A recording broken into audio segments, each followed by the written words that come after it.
자, 리더십 들어가도록 하겠습니다. 2014년서부터 이제 출제가 되는데요. 이렇게 됩니다. 이제 그 유통관리사를 제가 강의하면서 생각이 들으시는데요.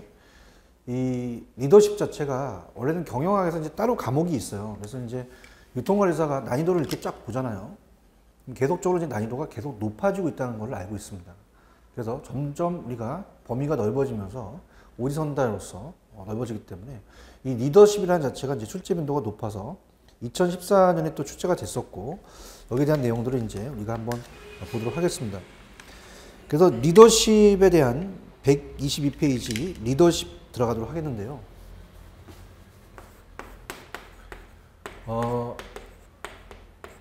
이 리더십 자체가 출제 빈도가 높다고 볼 수가 있어요. 그래서 어때요? 뭐 리더십을 모르실 분은 없죠. 그래서 일정한 상황에서 목표 달성을 위해서 개인이나 집단의 행위에 영향력을 행사하려는 과정을 정의합니다. 리더십이라는 것은 이 개인이나 집단에 대한 영향력 행사의 과정이라고 볼 수가 있는데요. 리더가 영향력을 행사할 수 있는 것은 권력을 지니기 때문에 가능합니다. 그래서 이제 권력, 앞쪽에서 이제 파워라는 걸 나왔죠. 그거랑 똑같이 이제 연결이 돼요. 이 보상적 파워, 뭐 이런 게 나오기 때문에 그와 연결시켜서 이제 문제가 나올 수가 있습니다. 그래서 이제 권력의 의의는, 권력, 파워는 이 개인이나 집단이 다른 개인으로 하여금 어떤 행동을 하도록 시킬 수 있는 능력을 가지는 이 개인 간의 이제 관계를 뜻한다는 건데요. 자, 내용을 한번 살펴보죠. 이 권력의 원천입니다. 프렌치와 레이븐, 이 개인이 갖는 권력의 원천을 5가지도 분류한다는 것을 앞쪽에서 이 권력에 대한 그 힘, 파워를 배웠어요. 이 정보적 권력이 추가됐는데요. 자, 이 리더십에 대해서 시험지에 나올 수 있는 게 세 번째, 권력의 원천입니다. 권력의 원천이다. 자, 여기 이제 보겠는데요. 보상적 권력이라는 게 있어요. 보상적 권력이다. 보상적 파워라고 앞쪽에서 배우셨잖아요. 그죠? 그래서 이제, 이 권력 행사자가 권력 수용자에게 보상을 해줄 수 있는 인식입니다. 그래서 이 승진이라든지 봉급을 인상시키는 이런 게 대표적이게 되겠죠. 그죠? 그래서 이제 이 승진, 봉급 인상이라든지 승진, 과업배당 같은 조직이 주는 보상의 분배를 통제할 수 있기 때문에 권력을 가지는 이제 보상적 권력이라는 게 있어요. 조직 업무 활동을 직접 담당한 관리자는 스태프 관리자보다 더 큰 보상적 권력을 행사할 수가 있죠. 그 다음에 이제 강압적 권력입니다. 강압적 파워라고 이제 우리가 앞에서 배우셨죠. 그래서 강압적 권력. 자, 이거는 이제 권력 행사자가 권력 수용자에게 벌을 줄 수 있다고 인식하는데 기초를 합니다. 언제나 잘못하면 자르는 거죠. 그래서 이건 어떤 단어가 나오냐면 해고나 이 징계 뭐 이런 단어가 나오면 강압적 우리가 권력이다. 복종하게 된다는 얘기죠. 그래서 그런 식으로 이제 우리가 볼 수 있습니다. 그 다음에 작업 시간에 단축이라든지 이런 걸 이제 보는 거고요. 그 다음에 이제 합법적 파워라고 이제 배웠죠. 합법적 권력이라는 것은 이 권력 수용자가 권력 행사자의 정당한 영향력 행사권을 인정하고 추정해야 할 의미가 있다는 사고에 기초하는 권력이죠. 권한이라고도 얘기를 합니다. 권한이라고도 합니다. 그래서 이는 공식적 지위에서 나오는 것이지만 우리나라에서 일본에서 이제 영장자가 가지는 권력처럼 문화적 가치나 일반적으로 안정된 사회 구조로부터 나오기도 합니다. 그래서 안정된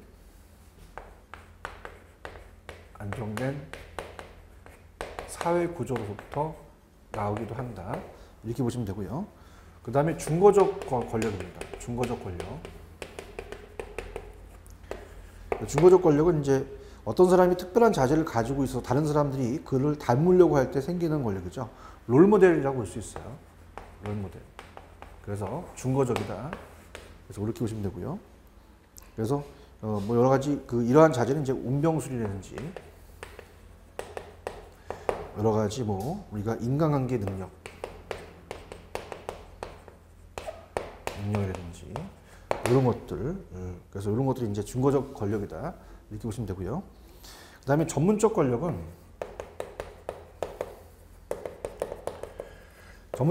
이제 권력 행사자가 특정 분야의 상황에 대해서 높은 지식을 가지고 있다고 느낄 때 발생합니다. 전문가니까 우리가 전문적 지식에 의해서 전문가니까 그만큼 복종을 해야 된다. 뭐 이런 것들이 되겠죠.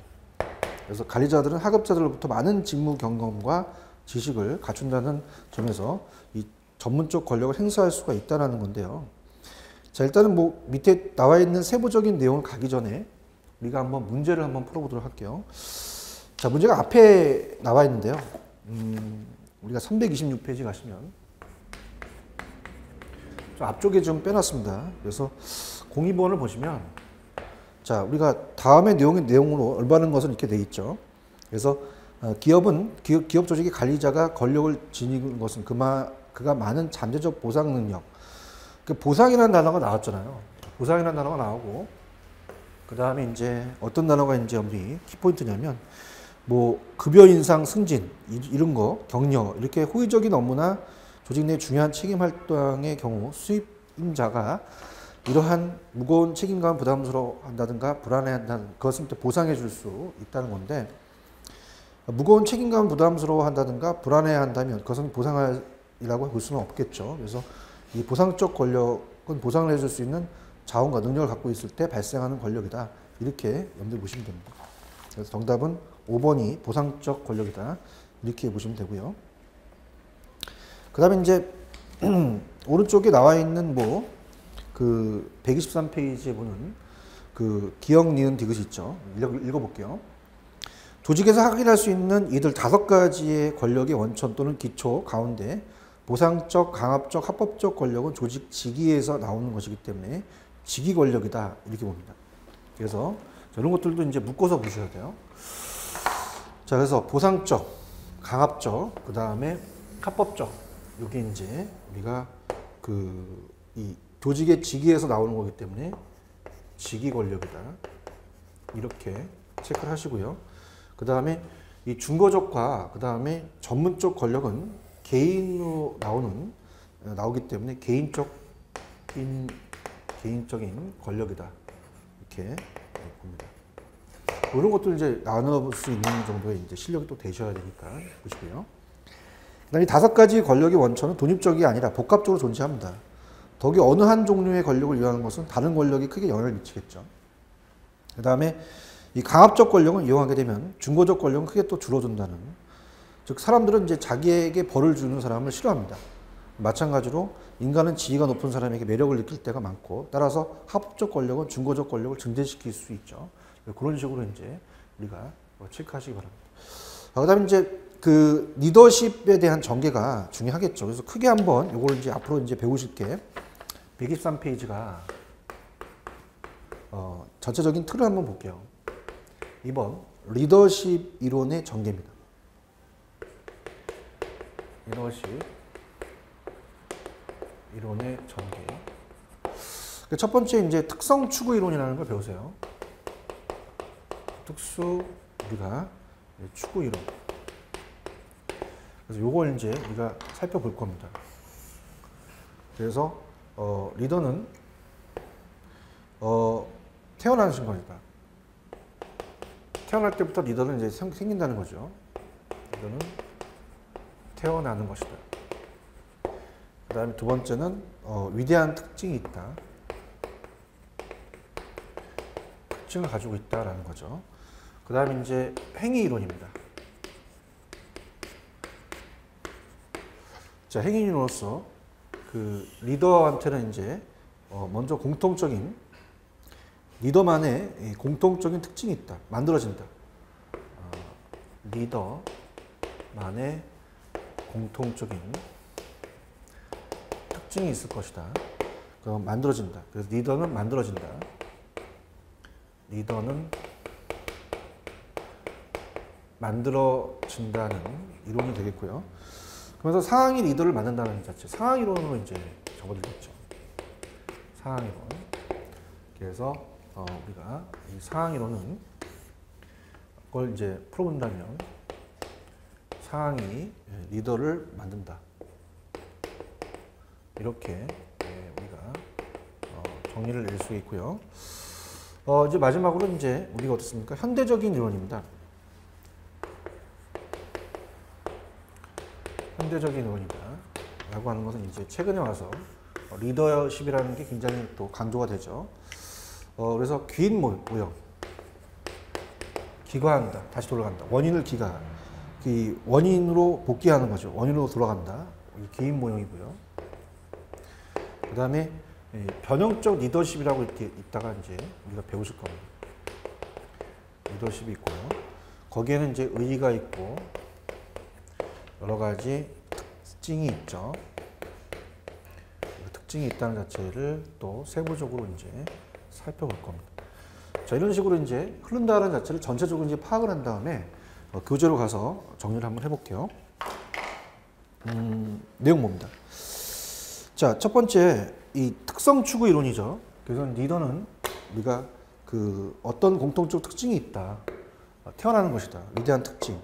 나폴레옹 이순신 장군 세상을 구하기 위해서 애초부터 태어난 거죠. 그 리더십에 대한 초기 연구는 효과적인 리더에는 남과 다른 개인적인 특성, 뭐 신체적 특징이라든지 성격상의 특징, 능력 등이 있다고 생각하고 그 특성을 찾아내려고 노력합니다. 리더십에 대한 특성 추구, 특수 추구 이론이죠. 그래서 리더십의 행위 이론과 집단 이론이라는 게 있는데 이건 이제 참고적으로 보시고요. 그 다음에 이제 어떻습니까? 상황 이론이라는 건 어때요? 우리가 최근 들어서 리더십이라는 것은 이 추종자와 리더가 맡은 과업을 포함한 상황의 산물이라는 주장이 호응을 받고 있다. 그래서 상황의 리더를 만들어 간다. 현대적 리더십 이론이라는 자체가 이제 우리가 봅니다. 세부적인 건 이제 하나씩 볼 거예요. 그래서 이제 행위 이론이라는 게 먼저 나오죠.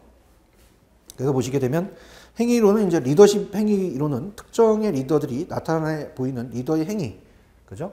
그래서 행동에 관심을 두고 어떤 특별한 점이 있는가를 연구합니다. 민주적인 행위를 하는 리더와 독재적인 행위를 하는 리더를 비교해서 어느 리더가 더 효과적이고 연구하는 것이겠죠. 레인딩에 대한 연구는 우리가 독재형, 민주형, 방임형 세 가지 기본적인 리더십 스타일이 있다. 그래서 제목 위주로만 가져갈게요. 그래서 그분 무엇보다 의사결정의 위치가 이제 주요한 기준이 되겠죠. 그래서 우리가 독재형 리더다. 그러면 직무 환경을 운영하는 데 있어서 규칙과 규제를 사용하고요. 어떤 민주적 리더다. 그러면 협조적이고 감각적이며 양방향적인 모습을 보이며 독재적 리더보다는 규칙과 규제를 좀 덜 강조하겠죠. 방임형이다. 지위에서 나오는 권한과 책임을 포기하고 방임형 리더가 있는 조직은 또 종종 혼란에 또 휩싸이게 되겠죠. 자, 오하이오 주립대의 연구는 이들의 이제 리더의 행동을 크게 종업원에 대한 배려가 많고 이 적음과 또 구조주도의 많고 적음을 분류해서 네 가지 형태의 리더십을 유형을 제시합니다. 그래서 분류 기준은 이제 그 배려 또는 고려한 상호 신뢰, 부하의 아이디어 존중, 부하의 감정에 대한 배려 등을 의미한다. 배려가 많은 리더는 부하의 복지와 신분, 만족 등에 지대한 관심 보이고 모든 부하들은 또 공평하게 하는데요. 자, 우리가 구조주도란 리더가 집단의 목표를 달성하기 위해서 부하의 역할을 규정하고 구조화하는 정도를 가리킵니다. 종업원의 생산성을 높이려는 이 네 가지의 유형을 리더 행위, 그래서 이 배려와 구조주도의 양 차원에서 많고 적음에 따라서 네 가지 유형의 리더 행위를 이끌어낼 수 있다는 거죠. 그래서 그 연구 결과는 배려와 구조조도 양쪽의 높은 수준의 행위를 보이는 리더는 그렇지 못한 리더보다 더 자주 부하의 높은 업적과 높은 만족 관련이 있다는 얘기죠. 그 오하이오 주립대 연구에 대한 의의는 그래서 이 넘기시면 그러한 오하이오 주립대의 연구는 처음에 리더의 행위를 단일선상이 아닌 두 가지 다른 축에 의해서 표시된다. 그래서 지금 여러분들이 아직은 우리가 행위론에 대해서 얘기를 하고 있죠. 자, 행위론에서 오하이오 주립대에서 얘기를 하는 것은 리더에 대한 행위가 자, 이것만 좀 체크를 해볼게요. 리더의 행위가 하나의 단일선상에서 이루어지는 게 아니라 이 두 가지의 다른 축에 의해서 표시된다. 두 가지 다른 축에 위에서 표시된다는 거. 자, 이걸 좀 한번 살펴보고 갈게요. 위에서 표시된다. 그러니까 우리가 그냥 하나의 단일선상에서 과업이다. 그 다음에 인간이다. 그럼 과업을 갖고 따진다는 건 이제 어떤 구조를 좀 주도를 하고요. 자, 인간을 따진다는 건 이제 배려로 간다. 어느 쪽에서 가깝느냐인데, 자, 그렇게 가는 게 아니라 우리가 두 가지 축에서, 다른 축에서 이루어져서 이런 식으로 이제 우리가 과업과 우리가 인간이 있다면, 뭐 과업은 이제 구조조절을 또 가야 되는 거고요. 인간은 또 배려로 가야 된다. 이렇게 두 가지 축으로 이제 다르게 설명했다. 이렇게 그냥 편안하게 이제 보시고요. 그 다음에 이제 그 내용 중에서 이제 우리가 보게 되면 어떻습니까? 미시간 대학의 연구가 또 있죠. 리더십의 두 가지 차원이 있습니다. 그래서 이 미시간 대학의 연구는 리더십의 두 가지 행위는 종업원 지향적인 것과 생산 지향적이 있더라. 종업원 지향적인 행위는 이제 리더는 이 개인 간의 관계를 강조하는 리더로서 부하들의 욕구에 대한 개인적인 관심을 나타내면서 부하들의 개인차를 이제 인정하고요. 생산 지향적인 이 행위는 리더는 직무의 기술적인 측면과 가업적 측면을 강조해서 집단의 가업 완성을 리더의 주된 관심사로 생각하고 부하들은 이제 그 목적 달성의 수단을 생각하는 거죠. 그래서 미시간 대학에 대한 두 가지는 그냥 이 종업원이냐 아니면 생산 지향형이냐 그렇게만 나눠지면 될 것 같고요. 미시간 대학 연구에 대한 의의는 그냥 두 번째 점, 이 결과는요 생산 지향적인 리더십과 종업원 지향적인 리더십 모두가 종업원 생산성에 긍정적인 영향을 미치는 것으로 밝혀졌다. 그래서 이 종업원의 만족은 생산 지향적인 감독을 하는 집단보다는 종업원 지향적인 감독을 하는 집단에서 우리가 더 높게 나타나겠더라. 이렇게 해서 보시면 되고요. 그 다음에 이제 그 내용을 좀 더 살펴본다면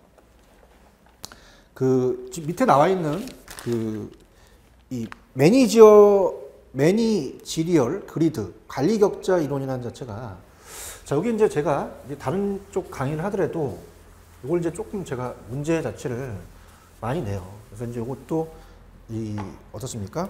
오른쪽에 보시면 이제 매니지리얼 그리드가 있습니다. 그래서 5가지 리더십의 유형이 있어요. 그래서 요게 이제 저 나름대로 이제 또 다른 쪽 그 학점 운영제라든지 이런 데서 이제 리더십도 강의하고 인간관계를 또 강의하거든요. 그다음에 요게 이제 딱 오지선다로 딱 나올 수 있는 거가 될 수가 있어요. 그래서 이런 걸 염두에 좀 주의 깊게 좀 보셔야 됩니다.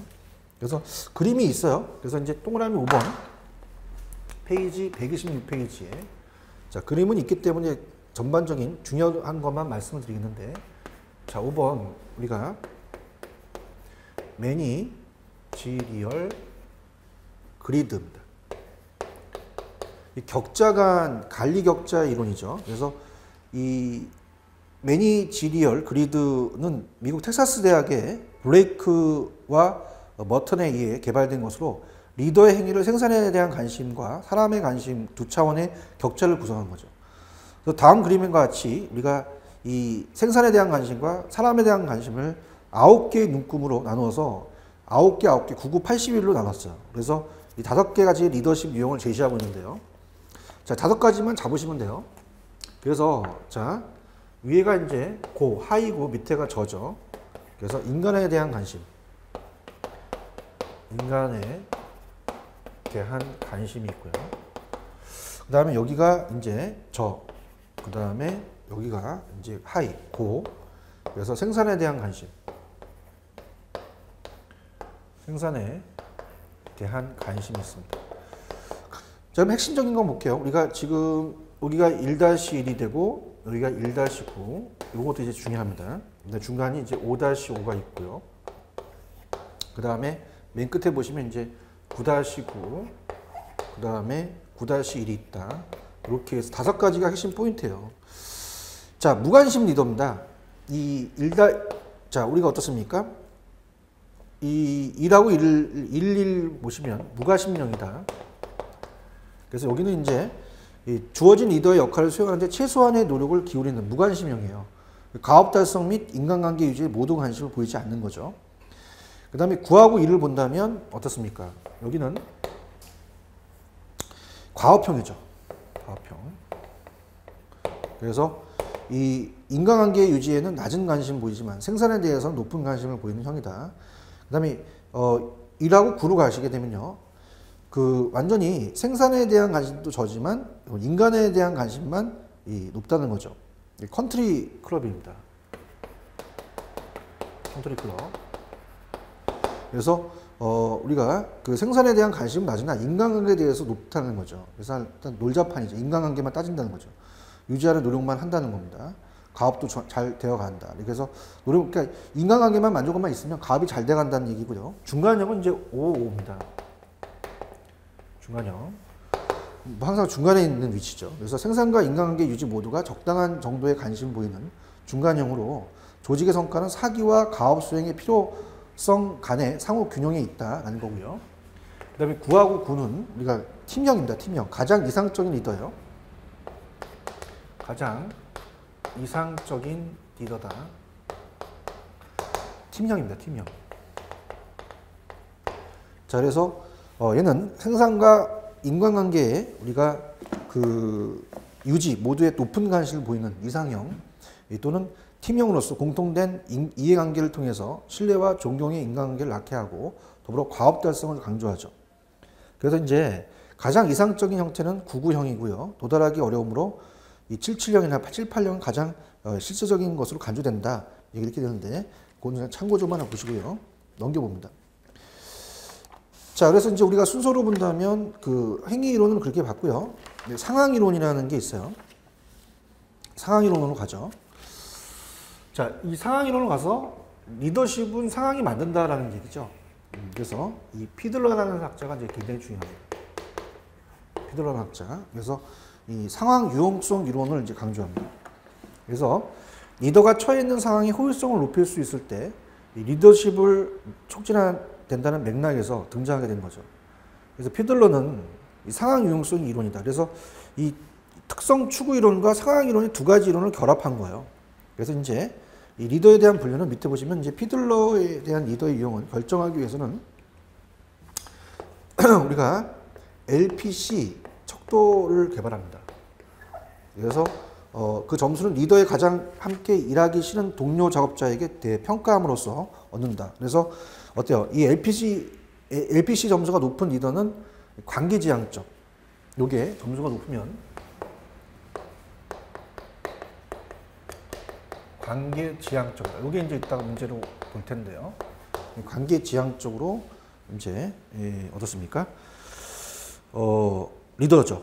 부하들과 긴밀한 우리가 대인관계를 유지하여 사력 깊고 지원적인 행동을 한다는 거 볼 수 있어요. 그래서 이 반면에 이게 점수가 낮으면 이런 가업지향적 리더로서 가업 목표 달성을 강조한다는 거죠. 그래서 이를 통해서 피들러는 가업지향적 리더와 관계지향적 리더로 분류합니다. 그래서 이 상황 변수가 이제 또 밑에 보시면은 이 과업지향적 리더와 관계지향적 리더의 유용성을 결정해주는 상황적 특성이 있는데 이건 참고만 하시고요. 자, 오른쪽에 이제 이 피들러는 리더의 유형, 그 다음에 이 상황의 호의성, 그리고 과업 수행의 성과 사이의 관계를 조사해서 이 과업지향적인 리더, LPC 점수가 낮은 리더는 이제 어떻습니까? 고도로 호의적이거나 또는 이 고도로 비호의적인 상황에 효과적이며 이 상황의 호의성의 중간 정도의 상황이 관계지향적 리더, 이 높은 점수는 효과적임을 밝혔습니다. 그래서 이 호의성이나 중간 정도에서는 이제 관계지향적인 리더가 낫다라는 것을 이제 얘기를 한 거죠. 자, 그래서 이거는 문제를 한번 가볼게요. 358페이지입니다. 358페이지로 가시면 자, 358페이지로 가시면 그 10번 문제가 있습니다. 358, 10.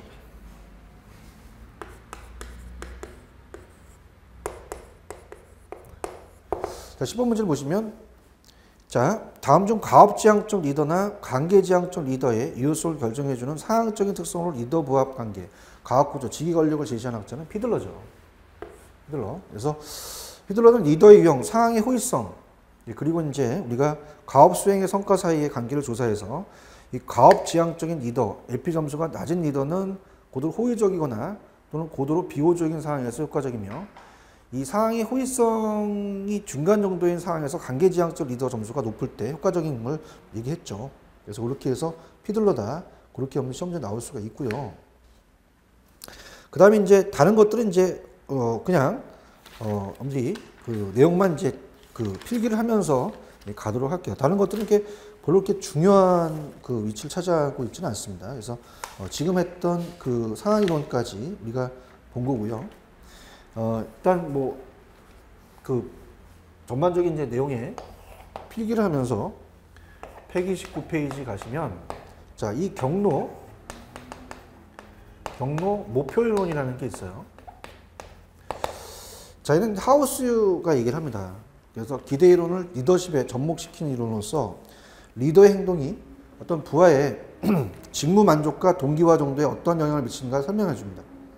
피들러의 상황 이론과는 다르게 자, 얘는 하우스가 얘기했다는 것도 이제 또 시험 문제 나올 수가 있죠. 아까도 학자 이름을 댔으니까. 그래서 그 어떻습니까? 이 자신의 리더십 스타일을 상황에 부합되게 변화시킬 수 있고 또한 변화시켜야 한다고 이제 보고 있는 거죠.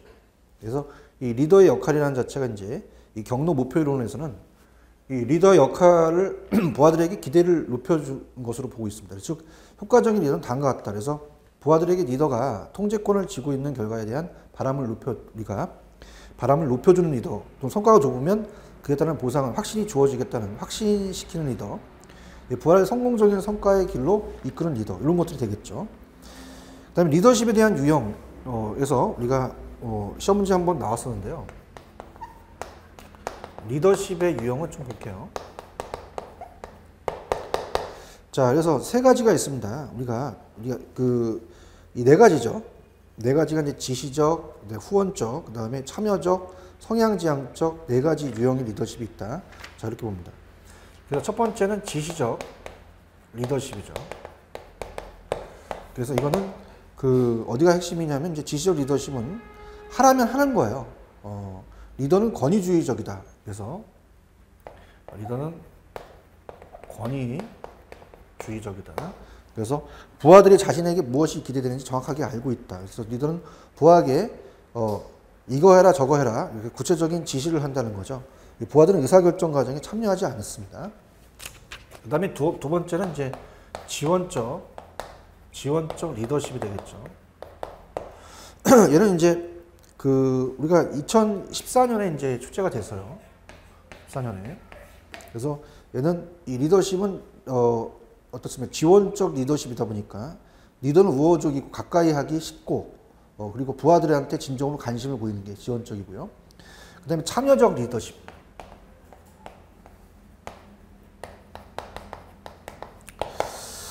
관리자가 잠정적인 결정사항에 대해 발표하는 형태를 취합니다. 그래서 참여적 리더십 자체가 이제 우리가 물어봤는데요. 2014년에. 그래서 부하들에게 자문을 구해서 제안을 이끌어냅니다. 부하들에게 자문을 구해서 우리가 이제 그 제안을 이끌어내는 거죠. 참여적 리더십이 됩니다. 그 다음에 이제 네 가지니까 마지막으로 이제 넘기시면은 그 성취지향적 리더십.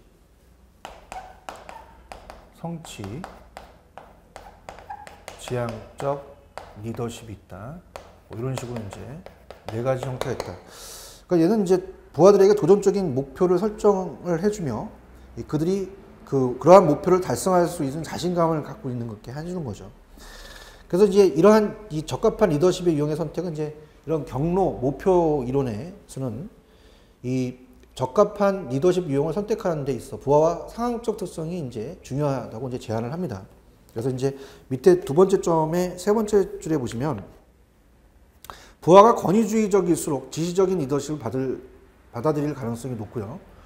그 다음에 한편 내적 통제 위치의 부하는 외적 통제 위치의 부하보다 참여적 리더십에 참여를 하겠고요. 그 다음에 성취 동기가 높은 부하들은 성취지향적인 리더십에 또 적합할지 모르지만 나머지 리더십은 적합하지 않다라는 거 이렇게 해서 보시면 되고, 자, 고려해야 할 상황 변수로는 가업의 특성을 들 수 있습니다. 그래서 가업에 구조화되어 있지 않고 모호하면 할수록 지시적인 리더십이 적합하며 가업이 구조화되고 또 명확하면 할수록 지원적 리더십이 또 정확하다 이렇게 보시면 됩니다. 그 다음에 이제 허쉬와 브랜차드의 리더십 상황 이론이라는 건데요. 이거는 밑에 그 상황 변수로서 특히 하급자들이 성숙도를 강조하는 리더십의 상황 이론, 상황적 리더십 모델을 제시했다. 그냥 참고적으로 보시고요.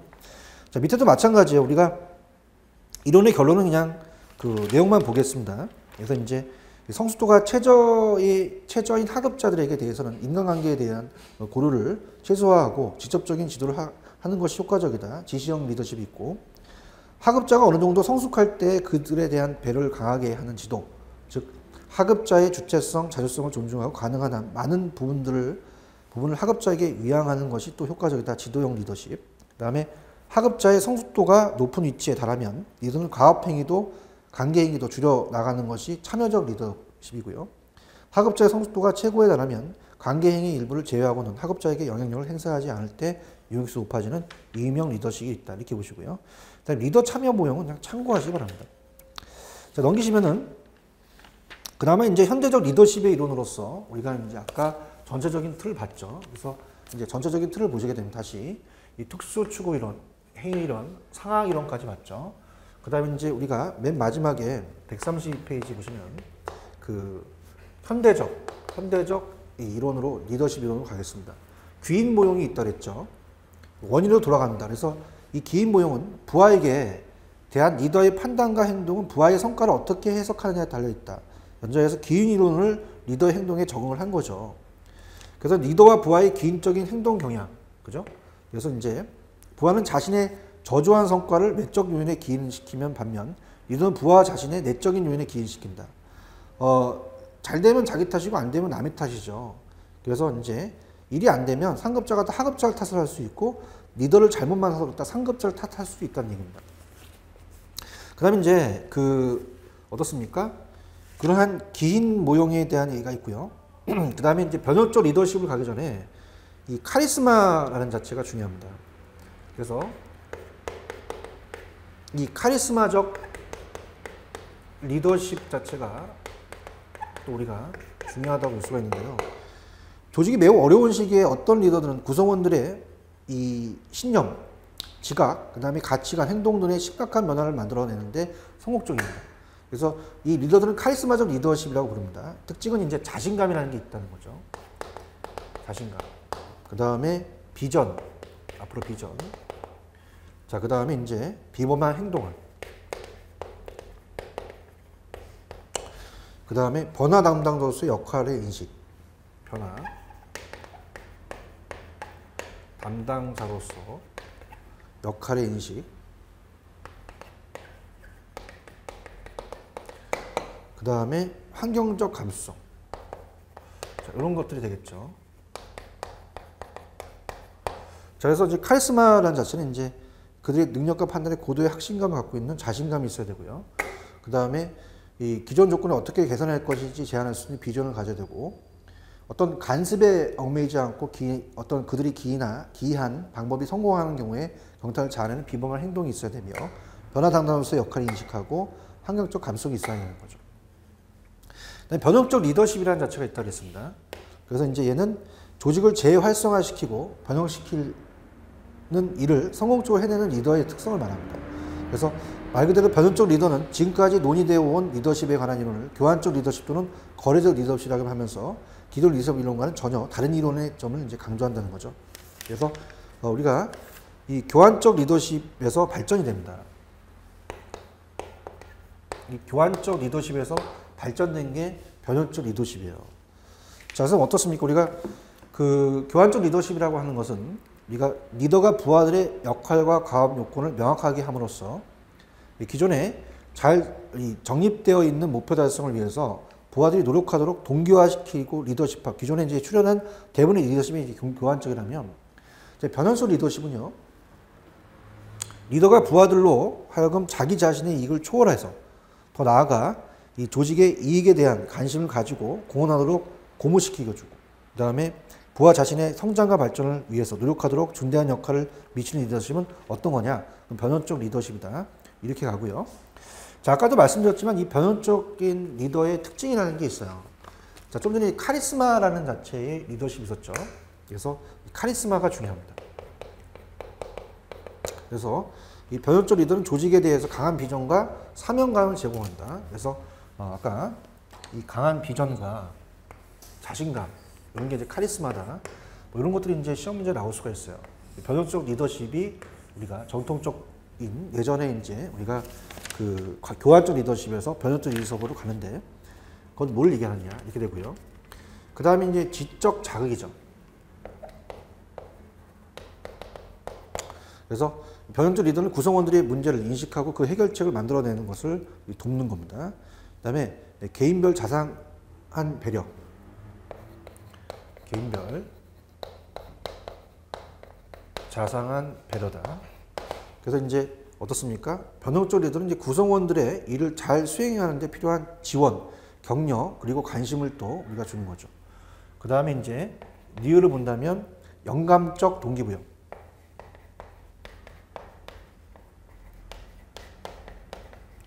그래서 변형적 리더의 어떤 고취 능력이라고도 하는데 이 변형적 리더는 우리가 조직의 사명의 중요성을 분명히 전환하고 리더의 노력을 초점에 맞추어서 상징하는 의존한다 이렇게 보시면 됩니다. 그래서 이런 특징에 대한 것도 우리가 오지선다로서 변형적 리더십에 대해서 특징에 어떤 것을 설명하느냐가 오지선다로 나올 수가 있어요. 꼭 염리 꼭 체크를 하시고요. 그 다음에 이제 네 번째는 출제 빈도는 높진 않은데 이제 자율적인 게 있죠. 그래서 자율적 리더십이라는 게 있습니다. 그래서 자율적에 맡기는 거죠. 그래서 네 번째는 자율적 리더십이 있다 이렇게 봅니다.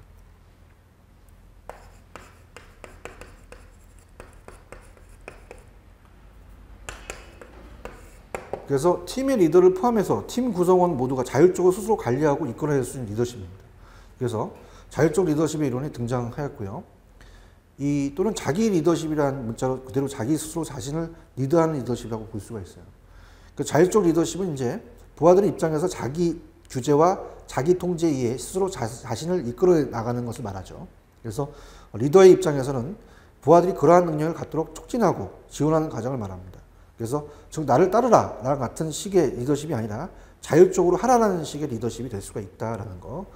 슈퍼 리더십 역할은 한번 조직에서 리더가 먼저 셀프 리더가 되어 행동으로 모범을 보임으로써 부하의 대리학습이다라는 자체만 좀 보시기 바랍니다.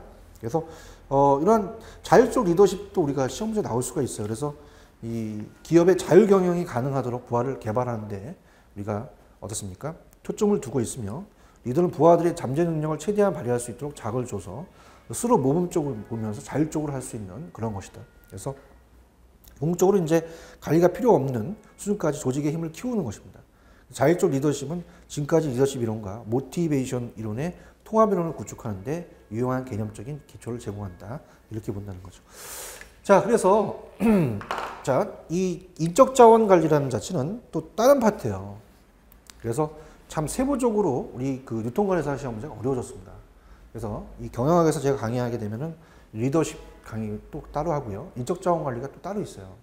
그래서 이 파트가 지금 우리가 지금 유통 물류 일반 관리에 들어간 거죠. 굉장히 여러분이 전반적인 큰 것들을 배우고 계세요. 그래서 전반적인 유통관리사를 공부하면서 우리가 이 경영학의 4학년 동안 배울 수 있는 것들을 물론 세부적인 건 다 못 갑니다. 리더십도 이제 제가 강의하다 보면 더 세부적인 게 있는데요. 전반적인 우리 자격증에 대한 우리 학점이 아니라 자격증을 따로 오셨기 때문에 일단은 시험에 나올 수 있는 부분을 말씀드리도록 하죠. 자, 122페이지입니다. 자, 권력에 대한 원천, 보상적 권력, 강압적 권력, 합법적 권력, 중고적 권력, 전문적 권력. 그래서 아까 문제를 풀어봤을 때 우리가 이 보상적 권력 같은 게 승진 과업, 그 다음에 우리가 이 보상적, 강압적, 합법적은 이 권력 조직의 지위에서 나오기 때문에 직위 권력이고요. 그 다음에 중고적, 전문적 권력은 개인에게 나오는 것이기 때문에 개인적 권력이다라는 거 꼭 보시고요. 자, 리더는 어떤 공적적인 특징이 있다. 나폴레옹이나 이순신 장군 이런 분들은 이 리더는 태어나는 것이다. 위대한 특징을 이제 보시면 되고요. 자, 거기서 이제 행위 이론으로 이제 가죠. 그래서 이제 오하이오 주립대에서 우리가 이 단위선상이 아니라 두 가지 다른 측에서의 이 표시가 이루어지면서 리더만의 공통적 특정, 리더만이 가지고 있는 이런 행위 이론을 이제 보시면서 매니지리얼 그리드라는 게 나타나죠. 그래서 우리가 오지선다하기 때문에 요거 딱 나오기 좋습니다, 여러분들. 5가지를 가장 이상적인 리더는 구구 리더다 이렇게 해서 팀령이다라는 거를 저것도 전반적으로 우리가 시험 문제 내기가 참 좋아요. 제가 이제 뭐 학점운영조에서 이 강의를 하다 보면 문제 자체를 이제 만들 때 이 문제를 좀 많이 좀 응용을 합니다. 왜냐하면 이제 객관식 문제, 저도 마찬가지로 출제원 자격이 있어요. 왜냐하면 이제 박사학위를 받았기 때문에 얼마든지 이제 출제원의 자격이 있는데, 우리가 이제 이 교수님들이 이제 다 생각을 하시는 게 이 출제를 한다 그러면은 어차피 오지선다에서 낼 수 있는 한계가 있습니다. 그러니까 이 주관식이라는 자체는 이 논하시오, 설명하시오라고 하는데요. 이 객관식 시험 문제는 전반적으로 출제할 수 있는 부분이 이런 5가지가 나와 있는 부분이 여기가 딱 4개가 좋아요. 그리고 딱 여기가 시험 문제 출제가 있으니까 매니지어리얼 그리드 꼭 체크를 하시고 5가지 꼭 보시기 바랍니다.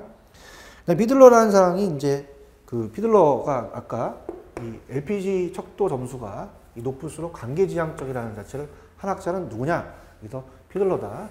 그 다음에 경로 목표 이론은 하우스가 얘기를 했죠. 리더십에 대한 내용이 지시적, 지원적, 찬영적, 성취적, 지향적 이렇게 해서 그 정도 이제 제목 위주로 가지고 가시면 되고요. 그 다음에 이제 그 리더십에 대한 귀인 모형이 있고요. 그 다음에 이제 이 카리스마적인 게 있었죠. 그래서 카리스마적 자체가 자신감, 비전, 비번한 행동, 변화식 당사자로서의 역할 인식, 환경적 감수성 이거 자율적 리더십도 있지만 이 자체가 이제 카리스마적 리더십에 의해서 우리가 그 예전에는 이제 교환적 리더십에서 이제 어느 정도 이 변혁적 리더십으로 바뀌게 됩니다. 그래서 어떻습니까? 옛날에는 리더가 부하들의 역할과 가업 요건을 명확하게 함으로써 이 기존에 잘 정립되어 있는 목표 달성을 위해서는 부하들이 노력하도록 동기화시키는 리더십. 기존에 출연한 대부분의 리더십 이론인데요. 이제 변혁적 리더십이 생기기 시작하는 거죠. 여기를 강조합니다. 그래서 전반적으로 이제 발전된 상황이기 때문에 이것도 출제 빈도가 높을 수가 있어요. 그래서 리더가 부하들로 하여금 자기 자신의 이익을 초월해서 더 나아가 조직의 이익에 대해서 관심을 가지고 공헌을 하도록 고무시키는 거죠. 그래서 이 자신의 성장과 발전을 위해서 노력하는 중대한 영향을 갖고 있기 때문에 이 4가지가 중요합니다. 카리스마, 그 다음에 어떻습니까? 지적 자극, 그다음 개인별 우리가 또 이 영감적 동기부여라든지 그 다음에 이 개인별 자상한 배려 이런 것들이 중요하다는 걸 꼭 보시기 바랍니다. 뭐 자율적 리더십도 슈퍼 리더십 같은 것도 우리가 최근에 또 물어볼 수가 있어요. 자, 여기까지 하고요. 다음 시간에 인적 자원 관리로 들어가도록 할게요.